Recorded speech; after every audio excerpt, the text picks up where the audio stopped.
Chính mời gì? Giờ muốn nào? Mua nào thế này? Tụi nó xinh à?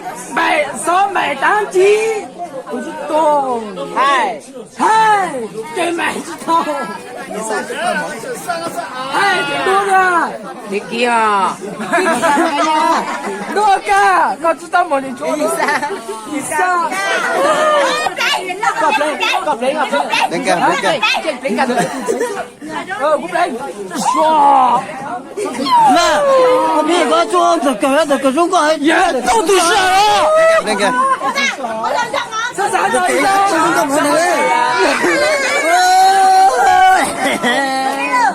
Trời ơi, sao nó lửa này cả can nói này. Nhìn lửa nó kìa. ở đây trên đây, Cái sao nào nè. Nhìn lửa. Có sao nè. Bây giờ nó là biết ôi giờ nó mà cho chị sinh sang nó nằm mà mình đâu số được không mà.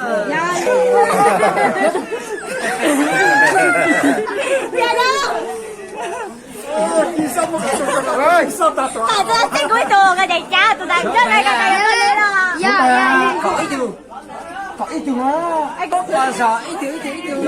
Số nhiều cái đấy. sao tay thì khó, Chúng mà có thích cho chơi ra không cô nhỉ? Để mà đây có còn có tụi nó ai làm cũng làm vậy nữa. Cho chơi ra mà cô nhỉ? Ta mày ôm mà mày sống luôn lên vai nha. Cho sao mà cô? Cô đâu có chơi mới đâu, chỉ có đâu không chậm với đấy. khi mà chúng thấy cái gì đó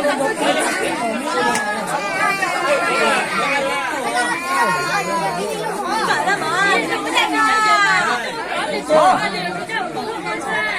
thôi, Cô đã sao là cha? Quay.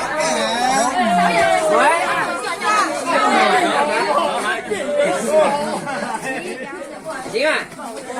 2.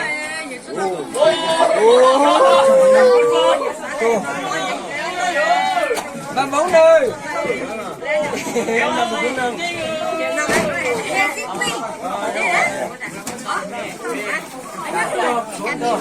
để mà sao,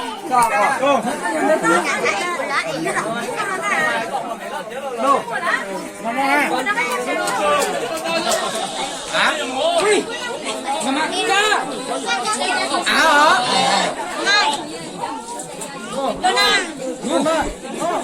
nó, Uzi, có tụi nó,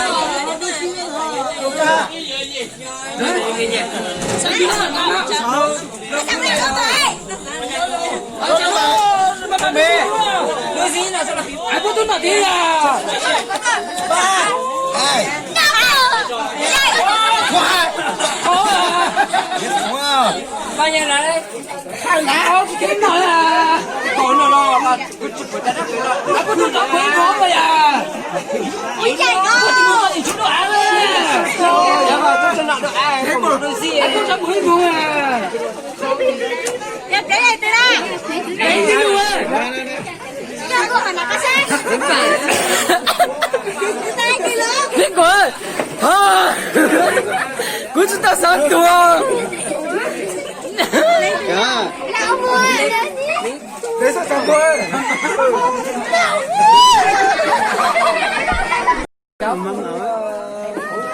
Giờ tôi có chiêu có